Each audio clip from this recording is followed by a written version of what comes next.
it's up to that board to renominate somebody else to fill that position. Power needs to be taken away from Leon and Susan and put back into the board. I mean, that's just the bottom line. The board should be taken care of, not the city council, not county commissioners. And you know, like you said, and Bob, I keep going back to you, but you know, we have contracts. We have one that's dated 2011, one that's dated 2012, one that's dated 2014.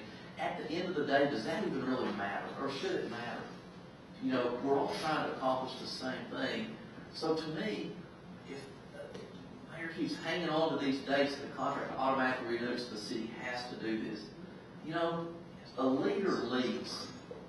He doesn't intimidate people and scare people that they're going to lose their job if they talk or if they do things. You know, it's time that we demand him to lead, and part of that is sitting down and hearing some things you don't want to hear. I hear it. I mean, when council disagrees with me, they're not afraid to tell me, and I accept it, because if I was right all the time, there wouldn't be 7 of us up here. Kirk, I don't want to interject, but if you'll recognize me, I'll add a little bit to that. Yeah, you can talk, Bob. We don't shut people off.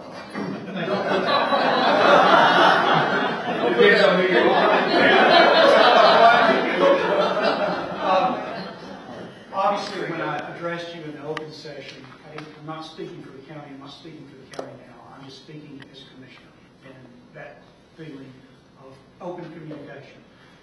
I made the motion as vice chair of the budget committee that when we approved the animal shelter budget, that also I intended that motion and stated it to say that the county mayor, the county attorney need to sit down with you and the city attorney and have a discussion about this. And now I learned tonight that that has not occurred. Now I don't know what that does with the motion of approval of the funds from the budget committee for the animal shelter, but at Monday night's budget committee meeting, when we had a public hearing regarding the budget, I will ask that question. But I think, as we pointed out, we don't want to continue down this road without us coming together and having some positive things come about it. Not only for the animal shelter, but for our citizens and everything else we do. I know that Josh and I were supposed to discuss, and you know, I'm readily willing. If the mayor calls me and says, "Hey, we're meeting here this time," we'll be there. That's not a problem. Because from the attorney standpoint, we just draft a lot of this stuff. We don't come up with the policy, and we need the input. You know, it doesn't need to be my agreement. It needs to be the county commission's agreement and the city council's agreement. Well, there's another aspect to this, and I hate to, a lot of it hang our touch, but we have a city ordinance on the way we handle dogs and cats, and it's an animal control ordinance. And that seems to have no relation to what is happening at the animal shelter. And I come back to that is because when there are animals that are not wanted, and the feral cats, potentially dangerous animals, you know, to maintain him. And I mean, it's one of the ladies mentioned the cat that had been there for 6 months. I mean, that's food, and that's vet bills. I mean, I know there are nonprofit groups, there are humane societies, the SPCA, all of those things. But from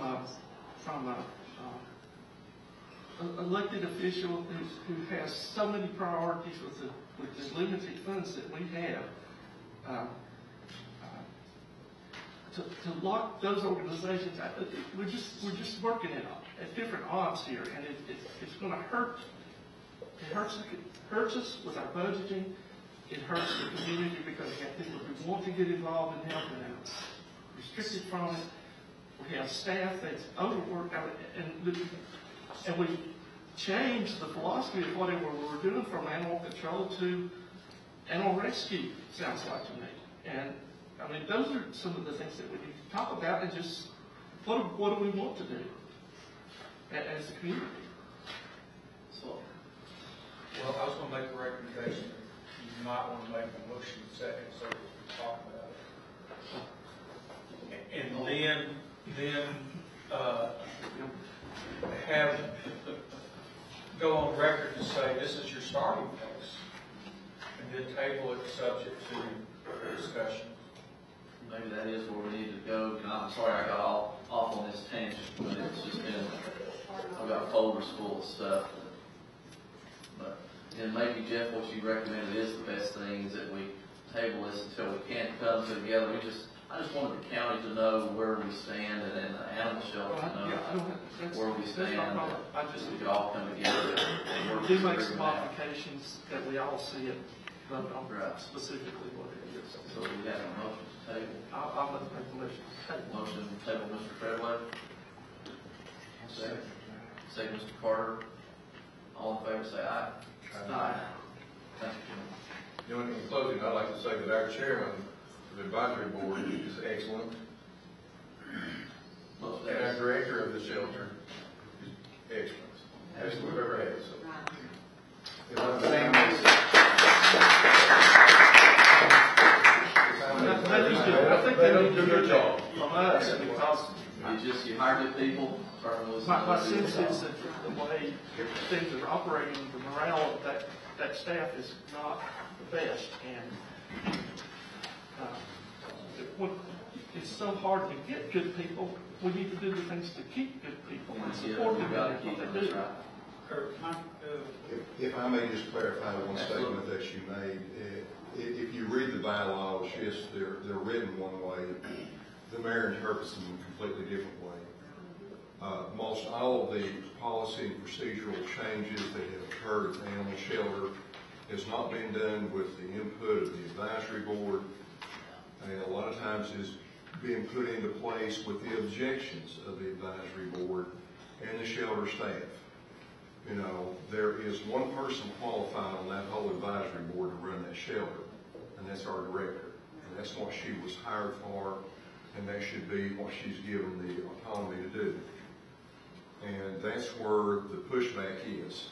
And I'm not trying to get into a knockdown drag out with the mayor, but I asked for him to share some of the responsibility with the advisory board. I think that's only good prudence upon his part. We don't know what the next election will hold. Many of us know what we hope it holds. But that being said, I think for the integrity of your investment, not only in the land and the building, fixed assets that you have, but also your budget, that it is prudent to have a board overseeing the operation of that shelter. I think that gives a number of eyes looking at the issues and the problems and developing operational procedures and budget requirements, and you've just got a lot of other people looking at it and trying to help these people do a very, very difficult job. And I think we've got the best shelter director that we've had, and I'm very concerned for her and her staff as we sit here. Thank you. Mr. Dad, you get a feel for where we're coming from? I do. The other thing I'll comment on about that is I was here in 2011 whenever they adopted the bylaws. You know, city had input, county had input. We went 4 years and really didn't have any major issues. And, you know, I understand people can interpret things one of two ways. Under the interpretation that some other people have, you know, if that's the true interpretation, why do you need an advisory board? You know, the way I read it, the advisory, and it's just my own personal opinion, this is what it's worth, but the advisory board is there to advise, conduct budgets, sort of oversee day-to-day operations in an advisory capacity, and be those people on the ground that talk to the staff and know the problems and say, hey, we've got a problem, let's fix this. Well, I've said it before, a good leader leads, a good leader brings people together, and that's obviously not happening. I mean, one thing I can say about this group up here and the groups we've had is that we disagree on a lot of items. Quite frankly, we have different views on a lot of things, but at the end of the day, we come together and do what's best. And it's not because it's my idea, is because it's Wes's, it's Jess, it's Sam's, it's Kim's, it's Bill's, and it's Richard's all come together to do what's best. And I think you said it before, you hire good people, you let them do their job, you lead them. You don't dictate to them, and you don't threaten them. And until you get that changed, I don't think anything's going to change down here. So that's why I think this is there's such an urgency here that we get this done. So I would just say we don't table it for long, that we get it.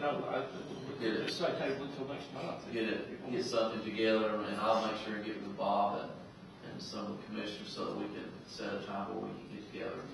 And you know, you've had the sense of what the council, where we're at, and because we didn't have it, like a time step, I mean, we're going to, since we get to find things.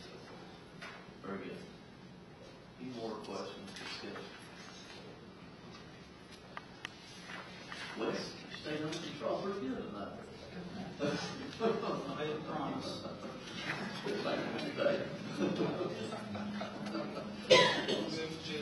I'm worried about you and Richard. I didn't have to worry at all. Mr. Mayor, members of the council, the next item on the agenda, under new business is item 10E, is